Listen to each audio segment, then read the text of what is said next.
Me doctor Priyanka Suryavanshi, consultant डर्मॅटोलॉजिस्ट at Shri Siddhivinayak skin clinic Nanded. तुमची मानेची, बगल किंवा जांघेतली त्वचा काळी आणि जाड होत आहे का? ते साबण यूज केल्याने किंवा घासल्याने जात नाही का? तर चला जाणून घेऊया याला काय म्हणतात आणि हे कशामुळे होते. याला अखॅन्थोसिस निग्रिकन्स असं म्हणतात. त्यामध्ये मानेची, बगल, जांघेतली त्याबरोबर कोपऱ्यावरची त्वचा काळी जाड होते, वेलवेटी अपीअरन्स असते आणि रखरखीत असते. ते मोस्टली इन्सुलिन रेजिस्टन्समुळे होते. म्हणजेच आपल्या शरीरातील इन्सुलिन नीट काम करत नाही, त्यामुळे शरीरामध्ये इन्सुलिनचे लेवल वाढत जातो.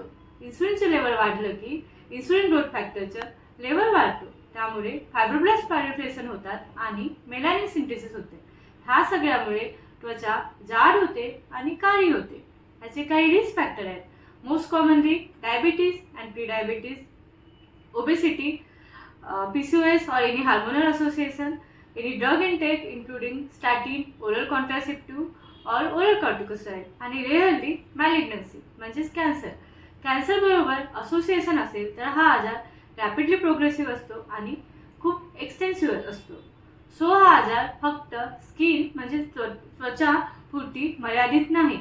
हे आपल्याला इंडिकेट करतो की शरीरामध्ये काहीतरी चेंजेस होत आहेत, त्यामुळे याच्याकडे लक्ष देणं खूप गरजेचं आहे. याचे काही टाईप आहेत. That is benign, autosomal dominant म्हणजे आपल्याला फॅमिली हिस्ट्री असते. Second is obesity associated. Third is hormonal ज्यामध्ये PCOS असते. Fourth is drug induce.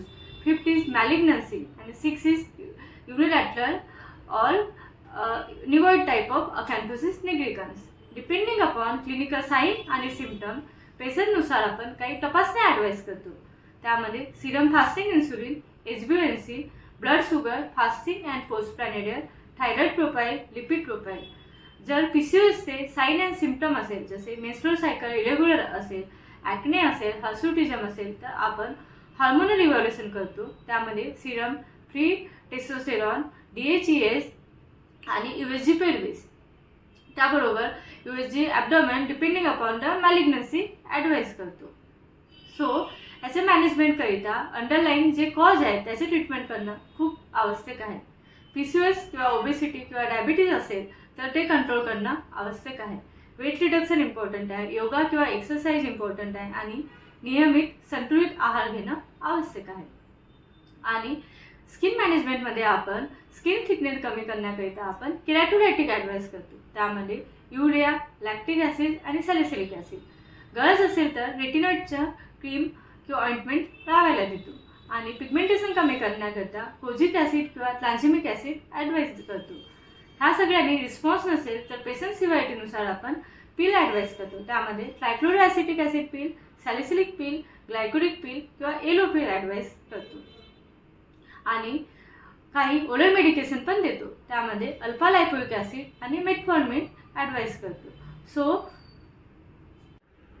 So कुणालाही असं स्किन कन्सर्न असेल ज्यामध्ये त्वचा जाड होत असेल, काळी होत असेल किंवा वेलवेटी टेक्स्चर होत असेल तर डर्मॅटोलॉजिस्टला त्वरित कन्सर्न करा आणि वेळेवर ट्रीटमेंट स्टार्ट करा.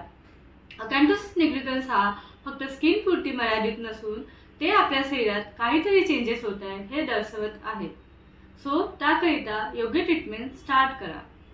अशा स्किन रिलेटेड माहितीकरिता मला सबस्क्राईब करा, लाईक करा आणि शेअर करा. धन्यवाद.